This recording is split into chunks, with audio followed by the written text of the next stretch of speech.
بسم اللہ الرحمن الرحیم۔ السلام علیکم۔ ہمارے چینل پر آپ کو ویلکم کہتے ہیں۔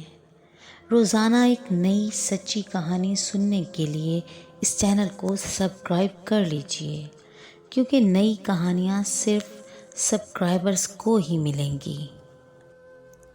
میں دلہن بنی بیچ سڑک پر کھڑی تھی۔ میرے ہاتھ کانپ رہے تھے، سردی کی لہریں میرے وجود سے ٹکرا رہی تھیں، آنکھوں سے آنسو بہہ رہے تھے، کیونکہ میں جو سن کر گھر سے نکلی تھی اس کے بعد دنیا کی کسی بھی لڑکی کا رد عمل یہی ہوتا۔ میں کسی سواری کا انتظار کر رہی تھی کہ تبھی وہاں آ کر ایک کالی گاڑی رکی۔ دروازہ کھلا اور کار میں بیٹھے شخص نے مجھے اندر کی طرف کھینچا۔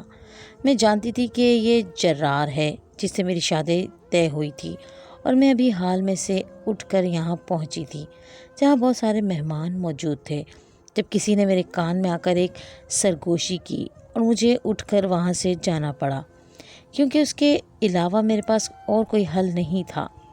اب یہ مجھے واپس لے کر جا رہا تھا۔ خدا جانے جرار کو کس نے خبر دی کہ میں اس رشتے سے ہمیشہ کے لیے بھاگ کر اس ہال سے کہیں دور جانا چاہتی تھی۔ میں گاڑی کی پچھلی سیٹ پر بیٹھی تھی اور میری آنکھوں سے آنسو بہہ رہے تھے۔ میں جرار کو دیکھ کر رو رہی تھی، جبکہ جرار کے چہرے پر غصے کے سخت تاثرات تھے۔ وہ بولے، اشال، مجھے یہ بتا دو کہ آخر تم نے یہ سب کیوں کیا؟ تمہیں میری عزت اور اپنے خاندان کی عزت کا ذرا بھی خیال نہیں آیا؟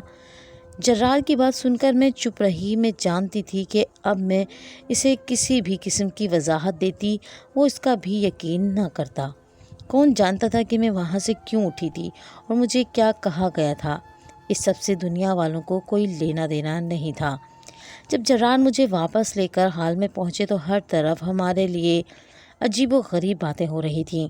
کوئی کہہ رہا تھا کہ دلہن بھاگ کر گھر سے جا رہی تھی، تو کوئی جرار کے ظرف کو سلام پیش کر رہا تھا۔ خیر، میں نے بھی آنکھیں بند کر کے نکاح نامے پر دستخط کر دیے، کیونکہ میرے پاس اس کے علاوہ اور کوئی چارہ بھی نہیں تھا۔ میں اپنے شوہر کی آنکھوں میں اپنے لیے نفرت دیکھ چکی تھی۔ یقینی طور پر وہ شخص مجھ سے بدگمان ہو گیا تھا، کیونکہ اس نے جان لیا تھا کہ میں کبھی بھی اس کے لیے وفادار بیوی ثابت نہیں ہو سکتی۔ ظاہر ہے، جو عورت شادی کی پہلی رات ہی اپنے گھر سے دور بھاگنے کا سوچے، اس پر کون بھروسہ کرے گا؟ میں نے بھی اس بات کو سمجھ لیا تھا کہ اب حقیقت سے بھاگنا ممکن نہیں، سو سمجھوتا کرنے پر دل کو آمادہ کر لیا۔ جرار سے میں نے کسی قسم کی شرمیلی باتوں کی توقع نہیں کی تھی، جو عموماً میاں بیوی کے شادی کے دن کیا کرتے ہیں، ایک دوسرے سے عمر بھر ساتھ نبھانے کے وعدے کرتے ہیں۔ انہوں نے مجھ سے ایسی کوئی بات نہیں کی۔ جرار نے تلخ اور کرخت لہجے میں مجھ سے بس اتنا ہی کہا کہ میں ان کی ماں کی ہر حال میں خدمت کروں، اور یہ کہ میرا اور ان کا کوئی رشتہ نہیں ہوگا، اور اگر کوئی رشتہ ہوگا بھی تو وہ صرف اور صرف خدمت کا ہوگا۔ میں ان کی ماں کی خدمت کروں گی، ان کی ہر بات مانوں گی، تب ہی جرار بھی مجھے صحیح نظر سے دیکھیں گے، ورنہ اس گھر میں میری حیثیت ایک نوکرانی کے جیسی ہوگی۔ اپنی شوہر کی باتیں سن کر میرا دل خون خون ہو گیا۔ میں اس لمحے کو کوسنے لگی جب میں ایک نامعلوم پیغام رساں کی جانب سے ملنے والے پیغام پر حال سے اٹھ کر باہر آ گئی کہ جرار مجھ سے کوئی بات کرنا چاہتے ہیں۔ یہ بات اس قدر ضروری ہے کہ اگر میں ان کی بات سننے نہیں گئی تو وہ مجھے کبھی اپنی زندگی میں شامل نہیں کریں گے، اور یہ کہ عین نکاح کے وقت کوئی تماشا ہو جائے گا جس سے میرے ماں باپ کی عزت خاک میں مل جائے گی۔ اب میں یہ تو نہیں جانتی تھی کہ یہ سب کس نے کیا، مگر اس کے بعد جو ہوا تو میری زندگی تباہ و برباد ہو کر رہ گئی۔ یہ تو بھلا ہو میری ساس کا، جنہوں نے اپنے بیٹے کو سمجھا بجھا کر اس نکاح پر راضی کیا، اور میرے ماں باپ جنہوں نے ان کی منت سماجت کی اور انہوں نے ہماری عزت رکھ لی، ورنہ تو خدا جانے میں اس غلطی کی بنا پر کہاں پہنچ جاتی اور میں اپنی جنت کو ہمیشہ کے لیے کھو دیتی۔ خیر، اب میری سزا یہی تھی کہ میں اس گھر میں اپنی وفا ثابت کرنے کی ہر ممکن کوشش کروں۔ رات بھر مجھے نیند نہ آئی، جرار بھی کمرے میں نہ آئے۔ میرا دل خون کے آنسو رو رہا تھا۔ صبح کے 3:30 بجے نماز پڑھ کر میں سو گئی۔ جسے وہ کہتے ہیں نا کہ نیند تو سولی پر بھی آ جاتی ہے، جب میری آنکھ کھلی تو کمرے میں جرار موجود نہیں تھے، جبکہ گھر بھی ویران سا تھا۔ مجھے بہت پریشانی سی ہوئی۔ میں جرار کے رویے سے پہلے ہی دل بڑھ داشتہ تھی، پھر بھی اٹھ کر اپنے کمرے سے باہر آئی۔ شادی والے مہمان بھی جا چکے تھے۔ شاید میری ساس نہیں چاہتی تھی کہ مجھ پر زیادہ بوجھ پڑے۔ وہ تو پہلے ہی مجھ سے کہہ رہی تھی کہ گھر کا کوئی کام تمہیں نہیں کرنے دوں گی، میں تمہیں اپنے ہاتھ کا چھالا بنا کر رکھوں گی۔ اور میں اس بات پر ان کی بے حد شکر گزار تھی، کیونکہ ایسی ساسیں سارے زمانے میں نہیں ملتی جو بہو کو بیٹی سمجھ کر اس سے اچھا برتاؤ کریں۔ میں نے اپنی ساس کے کمرے کا رخ کیا۔ باقی بھی کمرے خالی تھے۔ میرے سسرال میں بہت کم لوگ تھے، کیونکہ میری 2 نندیں تھیں جن کی شادی ہو چکی تھی۔ میرے شوہر اپنی ماں کے اکلوتے بیٹے تھے۔ تب بھی گھر میں زیادہ کوئی موجود نہیں تھا، صرف میری ساس کے کمرے سے ہلکی ہلکی آوازیں آ رہی تھیں۔ مجھے اور کچھ نہ ملا تو میں ان کے کمرے کی طرف چل دی، مگر دروازے کے باہر سے ہی اپنی ساس کی آواز سن کر میں رک گئی۔ دروازہ کھولا تو سامنے ایک عجیب سا منظر دیکھا۔ میری ساس ٹیبل پر بیگ رکھے ایک شخص کے ساتھ بات چیت کر رہی تھی، اور وہ شخص بڑے کرخت تاثرات کے ساتھ میری ساس کو جواب دے رہا تھا۔ اس کے ساتھ ایک کالے رنگ کا بستہ رکھا ہوا تھا جس میں مختلف کاغذات تھے، اور میری ساس اس سے بحث کر رہی تھی۔ یہ سب مجھے عجیب بھی لگا اور ناگوار بھی، کیونکہ میری ساس بیوہ تھی اور یہ شخص ان کا رشتہ دار بھی نہیں لگتا۔ جب میری ساس نے دیکھا کہ میں انہیں اس طرح بات چیت کرتے دیکھ چکی ہوں تو وہ مجھ پر ہی غصہ ہو گئی۔ ان کا چہرہ غصے سے لال ہو گیا اور وہ مجھ پر گرج کر بولی، یہ تو کہاں گئی ہے؟ سر جھاڑ منہ پھاڑ اتنی بھی تمیز نہیں کہ اٹھ کر اپنے شوہر کو سلام کرتی؟ جا واپس اپنے کمرے میں۔ انہوں نے ناگواری سے مجھے ڈانٹ دیا۔ میں واپس اپنے کمرے میں آ گئی۔ مجھے بہت خوف بھی محسوس ہو رہا تھا، کیونکہ شادی والے گھر میں اتنی خاموشی تو نہیں ہوتی، جبکہ ایک کمرے میں میری نند ابھی تک سو رہی تھی، حالانکہ دن کے 1 بج چکے تھے۔ ان لوگوں نے نہ ہی کچھ کھانے کا بندوبست کر رکھا تھا اور نہ ہی میرے شوہر نے مجھ سے بات چیت کی۔ میں مجبوراً اپنے کمرے میں چلے گئی، ہاتھ منہ دھو کر نئے کپڑے پہنے اور خود کو سجا سنوار لیا تاکہ میں نئی نویلی دلہن لگوں۔ اس طرح روکھے سوکھے بازار سے 2 مہینے گزر گئے۔ میرے شوہر نے مجھ سے بات نہیں کی، مگر ساس نے مجھے ماں سے بڑھ کر پیار دیا۔ تبھی ایک دن میں نے سوچا کیوں نہ ساس کو ساری حقیقت سے آگاہ کیا جائے کہ میرے شوہر نے پہلے ہی دن سے مجھ سے کوئی بات نہیں کی۔ میں نے ان کو اپنا مسئلہ بتایا تو ہنس کر بولی، بیٹی تو فکر کیوں کرتی ہے؟ وہ مرد ہے، اپنی ضرورت کے تحت ہی صحیح وقت پر تیرے ہی قریب آئے گا۔ اگر تو آج جھک گئی تو ساری زندگی اس کے سامنے تیری کوئی وقت نہیں رہے گی۔ تو پہل مت کرنا، وہ دور جاتا ہے تو جانے دو۔ تو اپنے ناز و ادائیں دکھا، اس کو کبھی بھی اپنی اہمیت کا احساس نہ ہونے دینا، ورنہ وہ تمہیں ستائے گا، تڑپائے گا، تم پر ظلم ڈھائے گا۔ ساس کی بات میرے ذہن میں بیٹھ گئی تھی۔ میں نے اکثر عورتوں سے یہی سن رکھا تھا کہ مردوں سے بات چیت کرتے ہوئے ایک حد میں رہنا چاہیے۔ اب میں بھول گئی تھی کہ وہ سارے شوہر کے حقوق اور ہوتے ہیں، اسے عزت اور احترام دینا چاہیے، اور ساس کی نصیحت پر عمل پیرا تھی۔ بہرحال میری ساس کی بات صحیح ثابت ہوئی۔ میرے شوہر نے بالآخر مجھے رفتہ رفتہ قبول کر ہی لیا۔ یہ بات میں نے اپنی ساس کو بتائی تو وہ بہت خوش ہوئیں اور کہنے لگیں، بس اب جلدی سے مجھے اولاد کی خوشخبری سنا دو۔ اس سونے آنگن میں تو میری روح کو گھٹن محسوس ہوتی ہے۔ میری بچیاں تو شادی شدہ ہیں، جب تک میں عزیر کی اولاد نہیں دیکھ لیتی میرے دل کو سکون نہیں ملے گا۔ میری دونوں بیٹیوں کی اولادیں تو ماشاءاللہ بڑی بڑی ہیں۔ زبیر تو اب 15 سال کا ہونے والا ہے ماشاءاللہ، جبکہ اقرا کا بیٹا بھی اگلے سال 16 میں داخل ہو جائے گا۔ میری ساس کے چہرے پر اپنے نواسوں کے لیے بے پناہ محبت تھی۔ بس اب مجھے پوتے کی خوشی دکھا دے یا رب۔ انہوں نے دعا کے انداز میں ہاتھ بلند کیے تو میں نے بھی دل میں آمین کہا۔ میری ساس کی چند ہی مہینوں میں دعا قبول ہو گئی۔ اللہ نے مجھے جلد ہی وہ خبر سنا دی جسے سننے کے لیے ہر شادی شدہ جوڑا بے تاب ہوتا ہے۔ میں نے اپنی ساس کو جیسے ہی یہ خبر سنائی، ان کے چہرے کے تاثرات جیسے بدل سے گئے۔ مجھے لگا تھا کہ ان کو خوشی ہوگی، مگر وہ مجھے مایوسی سے دیکھنے لگیں، جیسے میں نے کوئی گناہ کر دیا ہو۔ پھر یکدم ان کا چہرہ کھل اٹھا اور کہنے لگیں، مجھے تو اپنے کانوں پر یقین نہیں آ رہا کہ میں دادی بننے والی ہوں۔ خدا تم دونوں کو صالح اولاد کی نعمت سے نوازے۔ عزیر سے کہو کہ شام کو تیار رہے، میں نے بابا جی کے ہاں منت مانی تھی، مزار پر چادر چڑھانی ہے۔ ساس نے عجیب شرط رکھ دی۔ میں نے اپنے شوہر کو بتایا تو انہوں نے ہمیشہ کی طرح ہاں میں سر ہلا دیا۔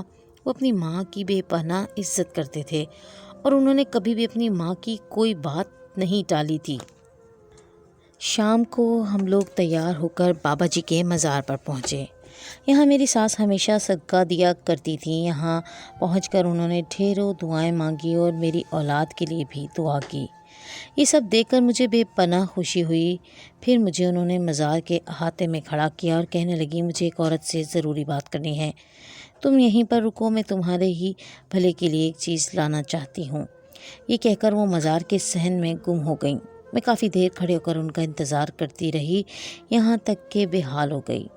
عزیر تو ہم دونوں کو مزار کے دروازے پر ہی اتار کر چلے گئے تھے۔ اپنی ساس کو نہ پا کر میں پریشان سی ہو گئی۔ مجھے چکر سے آنے لگے۔ میری طبیعت پہلے بھی خراب تھی، اب صبح سے کھانا بھی نہیں کھایا تھا تو طبیعت بوجھل ہو رہی تھی۔ تھوڑی دیر میں مزار کے صحن میں بیٹھ گئی۔ آس پاس کی عورتوں کو دیکھا، میری طبیعت کا اندازہ ہوا تو وہ مجھے پانی وغیرہ پلانے لگی تھیں۔ میری ساس عورتوں کے ہجوم کو چیرتی ہوئی مجھ تک پہنچی اور مجھے سینے سے لگا لیا۔ معاف کر دو بیٹی، مجھے دیر ہو گئی، مجھے نہیں پتا تھا کہ اتنا زیادہ وقت لگ جائے گا، چلو ہم گھر چلتے ہیں۔ انہوں نے مجھے اٹھایا اور مزار کے احاطے سے باہر لے کر آ گئیں۔ عزیر گاڑی میں بیٹھے ہمارا انتظار کر رہے تھے۔ ہم گاڑی میں بیٹھے اور گھر پہنچ گئے۔ گھر جا کر میری ساس نے مجھ سے کہا کہ صبح اٹھتے ہی نماز پڑھ کر میرے پاس آنا، میں نے تم کو ایک بات بتانی ہے۔ اسی فکر میں جلدی سو گئی کہ صبح اٹھنے ہی اماں کے پاس حاضری دینی ہے۔ صبح 6 بجے ہی میری آنکھ کھل گئی۔ میں نے جلدی نماز ادا کی اور اپنی ساس کے کمرے میں چلی گئی اور وہاں جا کر دیکھا تو وہ پہلے ہی تسبیح وغیرہ لے کر بیٹھی تھیں۔ ان کا یہ انداز مجھے بہت پسند تھا۔ یہ سب دیکھ کر مجھے اپنی دادی ماں کی یاد آ جاتی تھی۔ انہوں نے مجھے اپنے پاس بیٹھنے کا کہا، پھر میرے سر پر بوسہ دیا اور بولی، میں چاہتی ہوں کہ تم ہمیشہ خدا تعالیٰ کی حفاظت میں رہو۔ تمہارے گلے میں ایک تعویذ باندھتی ہوں، اسے جب تک بچہ پیدا نہ ہو جائے تو مت اتارنا، اور ہاں تمہارے بچے کی پیدائش کے چند دن رہتے ہوں گے تو میں تمہیں ایک کالی ڈوری دوں گی جسے تم نے اپنے وجود پر باندھنا ہے، اس سے تمہارا بچہ صحت مند پیدا ہوگا۔ اپنی ساس کی بات سن کر میری آنکھوں میں خوشی کے آنسو آ گئے۔ وہ میرے بارے میں کس قدر اچھا سوچتی تھیں، جبکہ میں نے کبھی سوچا بھی نہیں تھا کہ میری شادی والی رات سرزد ہونے والی غلطی کے بعد بھی مجھے اپنی ماں جیسی ساس ملے گی۔ اب میری ساس میرا بہت خیال رکھتی تھی، مجھے گھر کا کوئی کام نہ کرنے دیتی، بستر سے تو قدم اتارنے ہی نہ دیتی۔ میں دن بھر بیٹھے بیٹھے ہی بس پھل فروٹ کھاتی رہتی اور اپنے بچے کا خیال رکھتی جو بھی دنیا میں آنے والا تھا۔ تقریباً 8ویں مہینے میری ساس نے مجھے وہی ڈوری دی اور کہا کہ اسے اپنے وجود پر باندھ لینا۔ میں نے ایسا ہی کیا۔ میری ساس میری خدمت بھی کرتی اور ساتھ ساتھ اس ڈوری کا بھی پوچھتی رہتی کہ کہیں وہ میں اتار نہ دوں۔ میں ان کی بات پر باقاعدگی سے عمل کرتی، مجھے جو کہتی میں وہی کھاتی، مگر کچھ دنوں سے میری طبیعت خراب رہنے لگی۔ بیٹھے بیٹھے میری سانس اکھڑنے لگتی، مجھے ایسا لگتا تھا جیسے کسی نے میرے گلے پر کوئی چادر یا کپڑا باندھ دیا ہو۔ تب میں نے اپنی ساس سے اس بات کا ذکر کیا تو کہنے لگی، بچہ صحت مند ہو تو عورت کو یہ سب نشانیاں ظاہر ہوتی ہیں، تم فکر نہ کرو، بس اللہ سے دعا کرتی رہو، انشاءاللہ سب ٹھیک ہوگا۔ میں اپنی ساس کی ہدایت پر عمل کرتی رہی اور پھر جب ولادت کا وقت آیا تو میرے اللہ نے مجھے وہی خوشخبری سنائی جس کی میں توقع کر رہی تھی۔ مجھے ایک خوبصورت چاند سا بیٹا عطا کر کے میرے مالک نے میرے تمام دکھ درد دور کر دیے جو میں ماں باپ کے گھر سے اپنے ساتھ باندھ کر لائی تھی۔ میری ساس خوشی سے پھولے نہیں سما رہی تھی، مگر جب میرا بچہ پیدا ہوا تو اس کے ماتھے پر سبز رنگ کا ایک ایسا نشان تھا جو مٹانے سے بھی نہیں مٹ رہا تھا۔ میں نے اس کی بہت مالش بھی کی، اسے گرم پانی سے نہلایا، مگر وہ نیلا سبز رنگ کا نشان کہیں نہیں گیا۔ میں نے بہت کوشش کر لی کہ میں کسی طرح اس نشان کو مٹا دوں، مگر میں ایسا نہیں کر پائی۔ اپنی ساس سے کہہ کر میں نے اپنے بچے کو ڈاکٹر کو دکھانا چاہا، مگر وہ کہنے لگی، ڈاکٹر بچوں کو خواہ مخواہ انجیکشن لگا دیتے ہیں جس سے بچے کی طبیعت اور بگڑ جاتی ہے، ہم اپنی جڑی بوٹی سے تمہارے بیٹے کا علاج کریں گے۔ مگر ٹھیک 2 دن کے بعد میرے بچے کی سانس اکھڑنے لگی ایسا لگا جیسے وہ اس دنیا سے ابھی چلا جائے گا۔ میں نے اپنی ساس کو کہا کہ ہمیں ڈاکٹر کے پاس جانا چاہیے، مگر انہوں نے مجھے ڈانٹ کر چپ کروا دیا کہ میں کیوں اپنے بچے کی جان کی دشمن بنی ہوں۔ ایسے موقع پر مجھے خدا سے دعا کرنی چاہیے۔ پھر میں نے ایسا ہی کیا، مگر پھر تقدیر غالب آ گئی اور میرا بیٹا ہمیشہ کے لیے اس دنیا کو چھوڑ کر اگلے جہاں چلا گیا۔ میرے دکھ کا اندازہ آپ نہیں کر سکتے۔ برسوں بعد مجھے کوئی خوشی ملی تھی اور وہ خوشی مجھے چند لمحوں کی بہار دے کر ہمیشہ کے لیے مرجھا گئی۔ رو رو کر میرا برا حال تھا۔ میری ساس نے مجھے تسلی دی اور کہا کہ تم فکر نہیں کرو، اللہ سے دعا کرو، وہ تم کو اور اولاد دے گا۔ اب میں گمسم رہنے لگی۔ میرے بچے کی وفات کے بعد سے مجھے ایسا لگتا جیسے اس دنیا میں کوئی رنگ ہی باقی نہیں ہے۔ البتہ عزیر کا رویہ حیرت انگیز طور پر میرے ساتھ بہت اچھا ہو گیا تھا۔ اب وہ اپنی ماں کی طرفداری بھی نہ کرتے اور ان سے کم بات کرتے۔ میں دیکھنے لگی تھی کہ وہ زیادہ تر وقت سے پہلے گھر آ جاتے ہیں۔ تبھی میری ساس اور ان کے درمیان ایک عجیب سا تناؤ رہنے لگا۔ حالانکہ ماں بیٹی کو آپس میں اتفاق اور محبت سے رہتے دیکھا گیا ہے، میرے شوہر کا رویہ دن بدن بدلتا جا رہا تھا۔ میں اس بات سے بھی خوش تھی کہ پہلے میرے شوہر زور دیتے کہ میں اپنی ساس کی ہر وقت خدمت کیا کروں، ان کی ہر جائز و ناجائز بات مانا کروں، مگر اب ان کے رویے میں لچک دیکھ کر میرے ذہن سے بھی ایک الجھن ختم ہو گئی تھی۔ میں اپنے آنگن میں ایک نئے پھول کے کھلنے کا انتظار کر رہی تھی جب میری نند امید سے ہو گئی اور میری ساس نے انہیں اپنے گھر بلا لیا۔ وہ چاہتی تھیں کہ انہیں کے ہاتھوں ان کے بچے کی ولادت ہو۔ میری ساس کا رویہ اپنی بیٹی کے ساتھ بھی بالکل ویسا ہی تھا جیسا میری بار تھا۔ تبھی میں نے اپنی نند کی بھرپور خدمت کی، ان کا خیال رکھا۔ حالانکہ اب میرا شوہر مجھے اس بات پر پابند نہیں کرتا تھا۔ ایک دن میں نے سوچا کہ وہی پٹی جو میری ساس نے مجھے دی تھی کیوں نہ میں اپنی نند کو دوں، تاکہ ان کے بچے کی صحت بھی ویسی ہی ہو۔ اب کی بار نہ ہی انہوں نے تعویذ کا استعمال کیا تھا اور نہ ہی وہ ڈوری ان کو دی تھی، تو میں نے سوچا کہ شاید میری ساس کے ذہن سے یہ بات نکل گئی ہے، اب ان کی بیٹی کو بھی اس چیز کی ضرورت ہوگی۔ میں نے اپنی نند کو عذرائے ہمدردی وہ ڈوری دے دی اور انہیں کہا کہ آپ اسے خود پر باندھ لیں تاکہ آپ کا بچہ بھی صحت مند پیدا ہو، جیسا کہ میرا بریر تھا، جو کہ اگرچہ 2 دن ہی بعد وفات پا گیا، لیکن اس کی صحت قابل رشک تھی۔ میری نند کو شاید باقی باتوں کا علم نہیں تھا۔ انہوں نے مجھ سے وہ پٹی لے لی اور کہا کہ وہ اسے استعمال کریں گی۔ اسی طرح میری نند کی ولادت کا وقت قریب آیا، لیکن ان کے بچے کے ماتھے پر بھی بالکل ویسا ہی نشان تھا اور وہ موت کے منہ میں ٹھیک 2 دن بعد چلا گیا۔ میری ساس کو بھی علم ہو چکا تھا کہ میں نے وہ ڈوری اپنی نند کو استعمال کرنے کے لیے دی تھی۔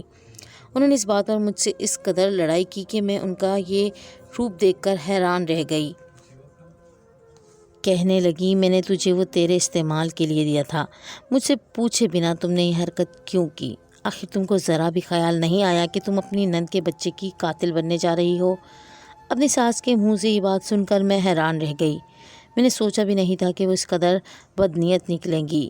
اگر وہ یہ جانتی تھیں کہ اس پٹی کے استعمال کرنے سے بچے کی جان کو خطرہ ہے تو انہوں نے آخر مجھے ایسا کرنے کو کیوں کہا، جبکہ میں بھی انہی کی بہو تھی اور وہ اپنے ہی پوتے کی دشمن کیسے ہو سکتی ہیں؟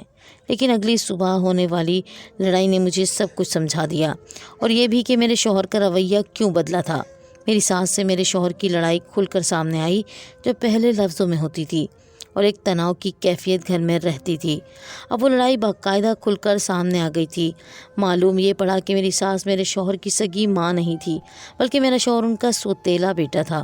انہوں نے اپنی بیٹیوں کو پال پوس کر بڑا کیا۔ ان کے شوہر کی وفات کے بعد یہ اپنے بیٹے کی والی وارث ہو گئیں، لیکن بیٹے کے ساتھ مخلص نہ تھیں۔ انہوں نے بیٹے کی شادی میں رکاوٹ پیدا کرنے کی کوشش کی۔ پہلے تو یہ بھی چاہا کہ اس کا گھر کبھی بس نہ پائے، کیونکہ میرا شوہر جس لڑکی کو پسند کرتا تھا اس سے شادی نہ کروا کر میری ساس نے ان پر پہلا ظلم ڈھایا۔ اب تو مجھے یہ بھی شک تھا کہ وہ پیغام دینے والا بھی میری ساس ہی کی طرف سے تھا۔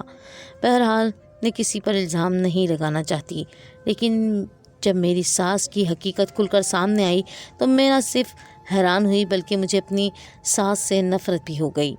وہ اپنی ہی اولاد کی دشمن بنی تھیں تاکہ اپنے شوہر کی ساری جائیداد وہ اپنی بیٹیوں میں تقسیم کر دیں اور اس طرح سیاہ و سفید کی مالک بن جائیں۔ اس بات نے نہ صرف میری ساس کی دنیا بلکہ آخرت بھی تباہ و برباد کر دی۔